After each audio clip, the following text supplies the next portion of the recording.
next anything!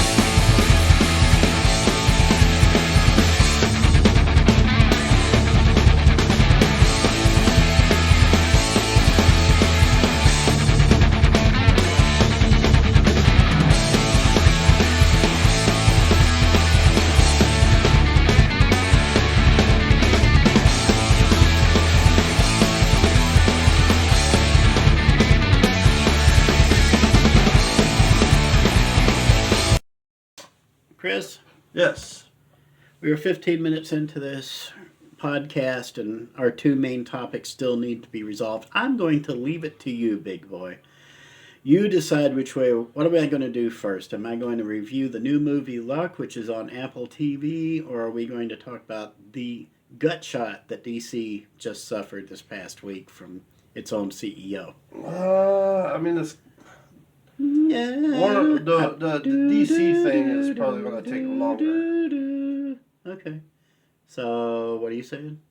Go ahead and hit with the DC. By the way, there's now a 24/7 Jeopardy channel on Pluto TV. Oh, no.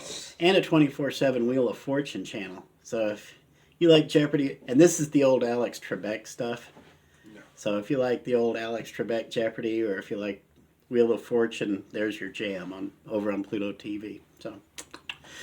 And excuse me, I'm going to let him talk for a moment while I go. He goes. My nose. My allergies are just me. He thinks it's allergies. Yeah. It is allergies. I'm sure it's allergies. That's all that is happening. I swear to you, I've caught the coof 3 times over, and I know 4 of them were from you.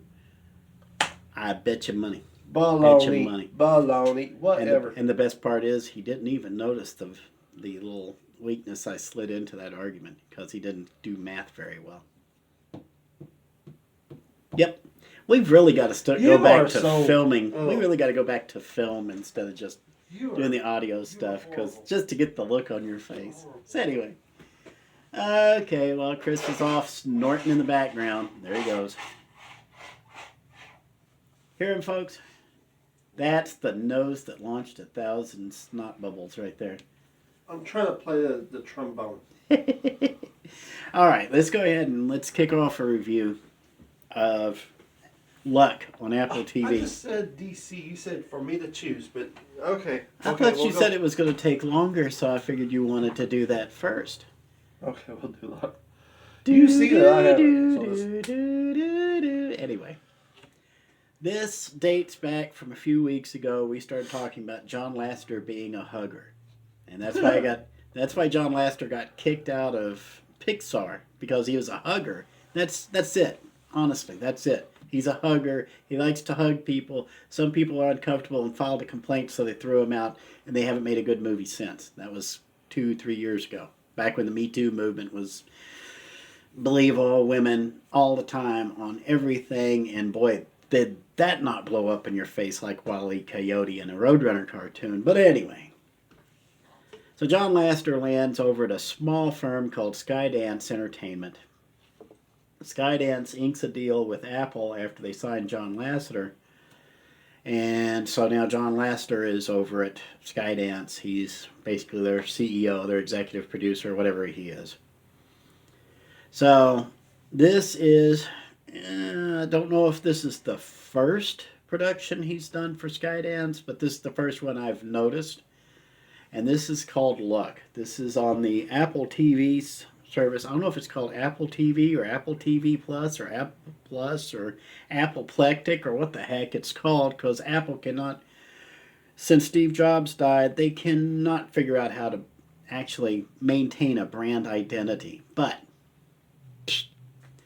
I went out and got a free 1-week subscription, so a trial subscription, so I could check out Luck just to see if it was any good. So the beloved and I sat down last night, and as I said, this is Saturday, August 7th, 2022. So it came out, I think, Friday the 5th.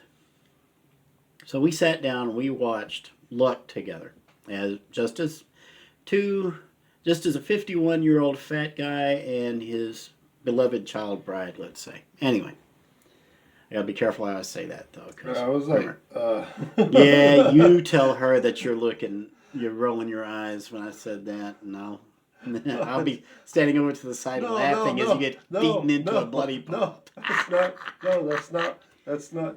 Okay, you know what? Let's move on. That's not what I was Anyway. saying. That's not what I was. Oh, I know what you're gonna say, and that's why I'm just twisting it in the wind there, son. Move on. Anyway, anywho, he's trying to drink something. I'm gonna make him snort through his nose here in a minute. He's still trying. Look at him. He's got the veins sticking out of his forehead. And he's like, and this is our luck review, okay? And the best part is he's sitting here looking at an audio recorder trying to point to me so that you'll all look at me instead of at him. Okay, the review of Luck. So, Luck is a movie about a woman named Sam. She's 17, just turned 18. She's in a group home because she's an orphan, and nobody's adopted her. She's been in the system since she was like 4 or 5. Nobody's ever adopted her or anything. So, she is also the unluckiest woman in the world. If anything can go wrong, it will go wrong, and it goes wrong to her. She like I said, she turns 18, so she ages out of the group home system. They set her up with her own apartment and a job so she can be on her own, and they'll be checking up on her from time to time to make sure she's getting used to life on her own. She, of course, being the oldest potential adoptee in the group home, all the others are somewhere in like 8, 9, 10, which means odds are they're probably not going to get adopted because everybody wants to adopt babies. Nobody wants to adopt older kids. So, on that uplifting message, Yeah, that's.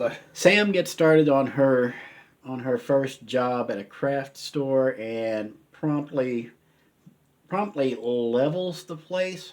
But fortunately, she has a very understanding store owner who's trying to help her situate herself in the adult world.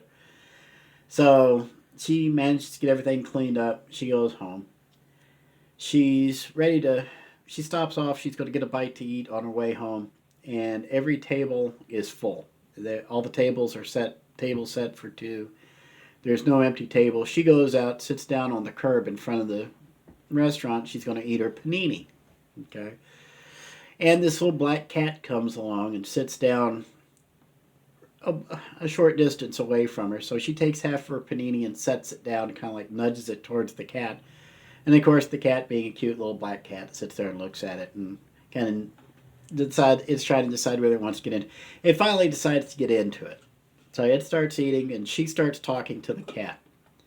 She talks to the cat for about an hour or so because she has nobody in her life to talk to anymore, because all the kids she knew at the group home, they're at the group home.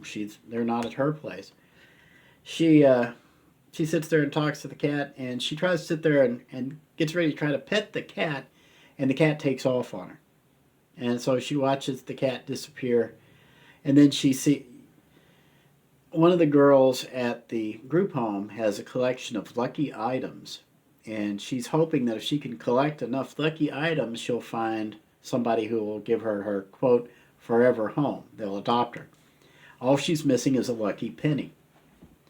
So, because if you find a penny and pick it up all day, you'll have good luck, right? So, Sam picks up the penny, and then all of a sudden, she has good luck for the next day. And everything goes right for her. There were plenty of sight gags before and up to this point that will just have you kind of like laughing out loud because they're just funny. You'll never look at a slice of jam on toast the same way again after watching this film. But she eventually figures out all of her newfound luck is in this penny, and so she's going to give this penny to the little girl who's her friend, so she can get her adopted. But her luck being her luck, she winds up losing the penny. She's back to bad luck. So she goes back by the restaurant where she found the penny, and she sees the cat, and she's like, "Hey, did you leave the little penny there?" Because she could see that the design on the penny matches the design on the cat's collar. And she starts asking the cat, she tells the cat, "I lost the little penny you gave me. It had a lot of luck." Do you have another one? Of course, she's not expecting an answer until the cat turns around and says, "You lost my lucky penny," and then he's shuts up and then takes off. She chases him across the city, finally catches up with him. It turns out that lucky penny is the cat's ticket to get back and forth from the world of good luck. It's an entire world. It's the entire world of luck. Half of it is good luck, the other half is bad luck. The good luck side has all the good luck symbols there. You have a dragon, which is a good symbol of good luck in the Far East. You have pigs, which is a symbol of good luck in China. You have, of course, you have bunny rabbits because rabbits' feet are lucky. The rabbits do most of the heavy lifting. You have leprechauns and all these other things. So anyway, as the story goes on, Sam winds up in the world of luck with the cat, and the cat needs the lucky penny. That's his ticket back and forth into the world of good luck. They finally managed to bluff him through, and then they spend the rest of the movie trying to find a penny to take back to the little girl. She finally gets the penny for the little girl, but now the cat's in trouble because they found out they had used one of her buttons instead of a penny to get him back. So Sam winds up giving up her lucky penny in order to save the cat. And so now the cat's trying to figure out how to... There's a whole thing. It gets a lot more involved. I'm not going to go into a bunch of spoilers, although this isn't really a spoilicious movie because it's fairly formulaic. So let me get into the ground and pound here and get into the critical side of it. Okay, now, like I said, John Lasseter was one of the big guys at Pixar. That was the guy that Steve Jobs basically put in charge of Pixar when he took over and started funding the effort. Pixar back in the day used to be a computer firm. They basically worked on building software and stuff like that. It was an offshoot of Lucasfilm. Okay. It's basically Lucasfilm's animation department, their computer department is what I should say. They handled a lot of the computer graphics. And so unlike Industrial Lights and Graphics, which went the other way and stayed in-house at Lucasfilm, this was the computer version that went off on their own. Steve Jobs bought, and he saw potential in their ability to use their computers to generate animation because Steve Jobs is just that cool, okay? So John Lasseter's been there for years before, like I said, he was thrown out. So now he's in charge of Skydance. How much of Pixar was John Lasseter's influence? Since Lasseter left about 3 years ago, we have seen movies good, we've seen movies bad. I liked Soul, most people didn't. We've seen other movies come out of Pixar that, quite frankly, I didn't care that much for, that some people did. It's been a mixed bag, but they haven't... The last movie Pixar did, Lightyear, would never have flown under Lasseter. Guarantee that. Okay, this darker, grittier reboot or this take on the character of Buzz Lightyear, bad idea, and Lasseter would have called it out way back in the story in the bull sessions they used to call it, when you would hash out stories. So Lasseter's over at Skydance. He got this done. You can see how much of Pixar was John Lasseter by watching this film because it reminded me of, I'm not going to say of Pixar's best films, but you can definitely see a Pixar influence there. You can tell what Pixar is without Lasseter. Watching Luck, you can see Lasseter's worldview, this optimistic worldview. The film is G-rated. Okay, I cannot tell you the last time I saw a G-rated film. Mainly because they don't make them anymore, because they don't think G-rated films make any money. Apple doesn't care because Apple's putting it on their streaming service. It's not going to be released theatrically. I think it would do well theatrically because there are some pretty good shots in this movie. So it's G-rated. There's no cursing. There's a little slapstick, but nothing more than what the Three Stooges would do once in a while, and it's just goofy stuff. It's actually more Marx Brothers than it is Three Stooges. Common Sense Media, they're a watchdog group that watches out for stuff that might be offensive to kids and parents and stuff. They actually give this a rating of 5 plus. So in other words, these guys think this would be good for kids like 5 years and older.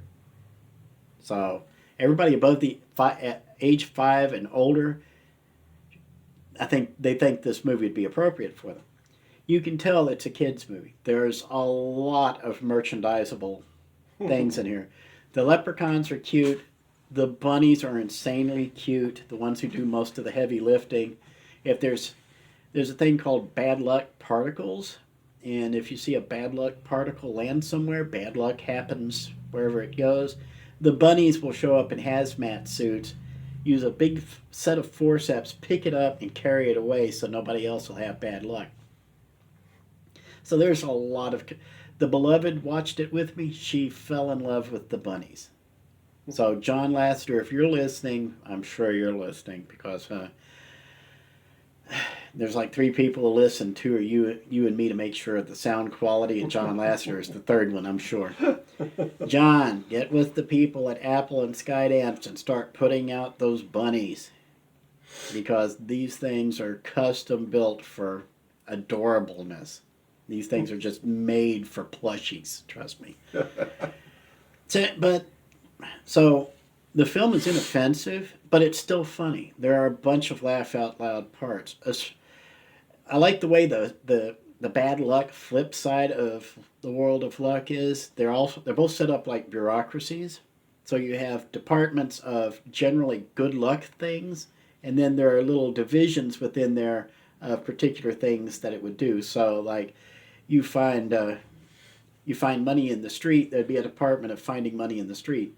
And then there's a division of finding quarters, and a division of finding dollars, and a division of $100 bills, where they would send the $100 bills and the quarters and pennies and stuff out that people would find, so they'd be good luck. Bad Luck does it too. They have an entire division dedicated to doggy doo. The entire department devoted to doggy doo, and divisions about how you find it, whether it's stuck to your shoe, you tracked it in, where's that smell coming from, all kinds. I was actually laughing. We were both laughing out loud at that one. There were some hilarious parts here, okay? Now, is this the most original concept ever? No. I can tell they spent an awful lot of time thinking about how this world of luck would work. You can tell I think there's like 3 writers involved in this screenplay, and you can tell those 3 just went over and over. It should work this. We should put in this detail, this detail. It is hyper detailed, and they go into every detail because they need. This film is an hour and 50 minutes, I believe.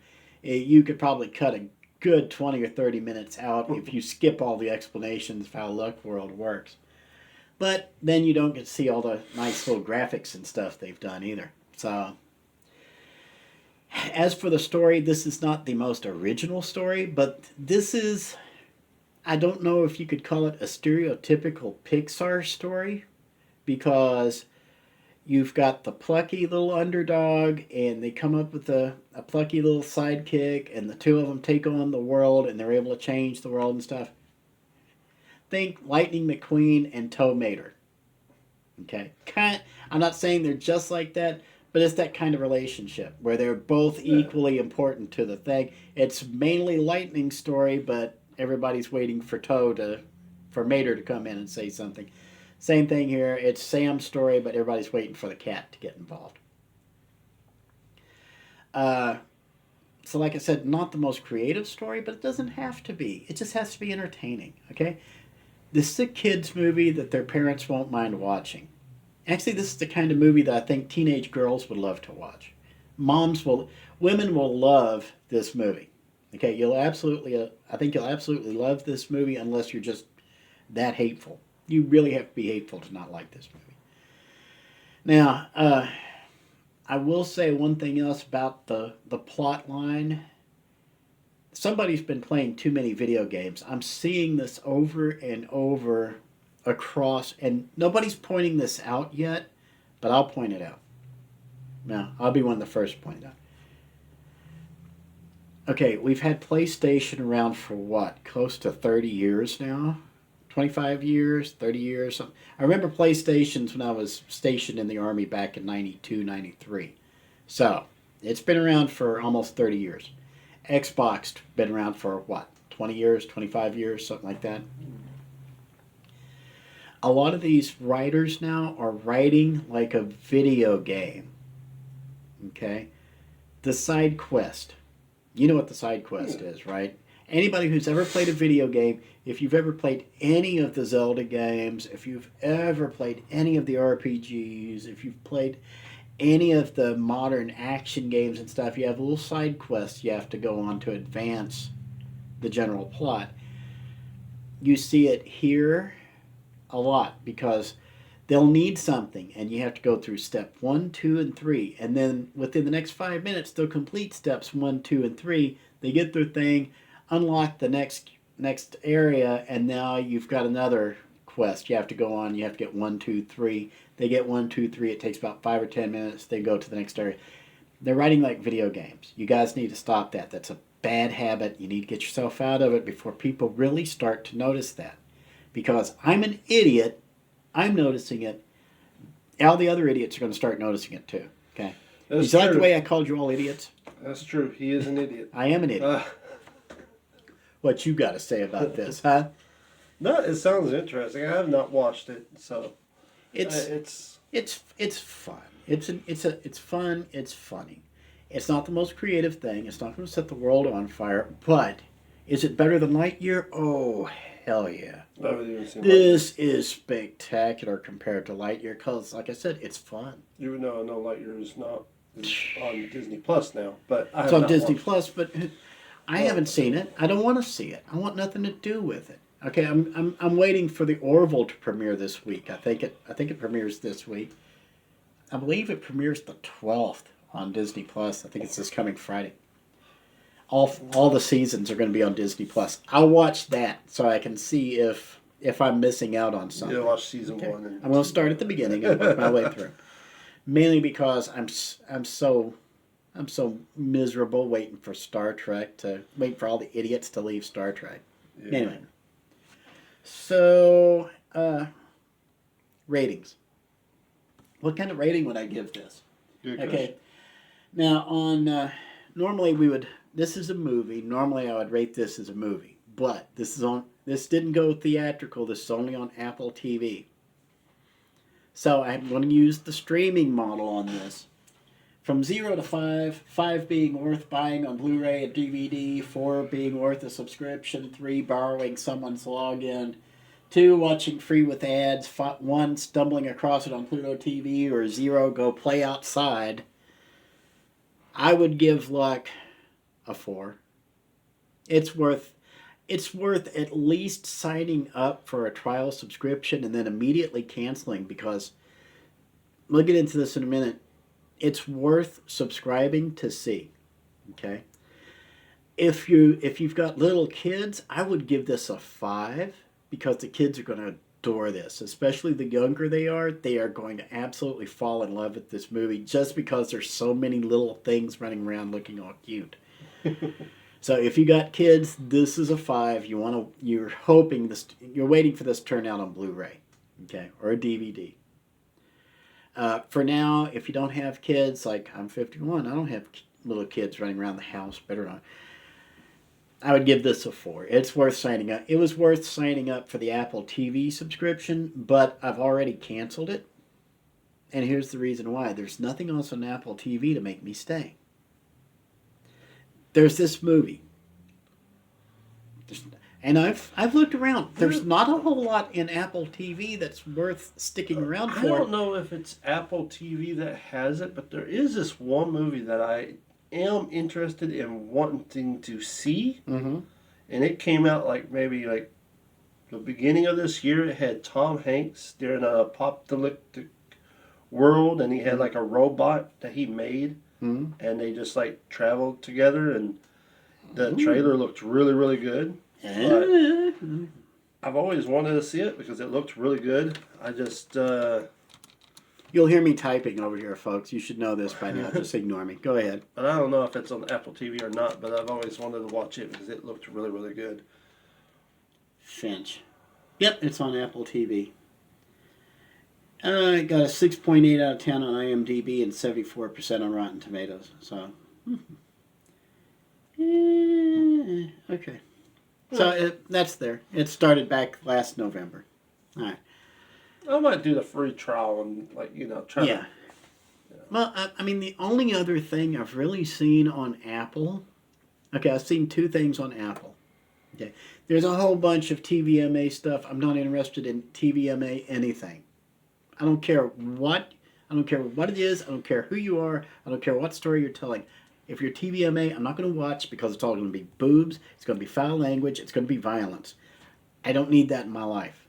Okay, I don't need your edginess in my life. Just go away. TV 14, you are pushing it. Okay. And they've been relaxing the standards on that quite a bit, so you have to be careful with that still. R-rated movies, you've really got to have a good story before I'll watch an R-rated movie, because again, it's got so much garbage in it, just to show how edgy and topical they are and stuff. Ugh. Oh, and I'll warn you, in Luck, it does have Jane Fonda and Whoopi Goldberg in it, reminding you why you don't like Jane Fonda and Whoopi Goldberg, especially Whoopi Goldberg. She is every bit as lovable in her role as a leprechaun on Luck as she is on The View today. Oh my goodness, I hate that character. Anyway, hate is such a strong word. Yeah, I hate her. So Luck, you give a 4. All right. I give Luck a 4. Try it, folks. Sign up for the subscription. Immediately cancel. They will not cut off your access. You'll still get your 7 free days. And that way you don't have to remember to cancel it. But do be warned, Apple's sign-up procedure, it took me 15 minutes to register an account with them. Because they want two-factor authentication. They want a strong password. They want this. They want that. They want you to have an Apple ID. That's what the TV is. It's a loss leader to get you into the Apple operating system. So, Never mind. I'm good. Your mileage may vary on that one. That's all right. I'll let you have mine because I'm probably not going to use it. It's only good for 6 more days anyway. So.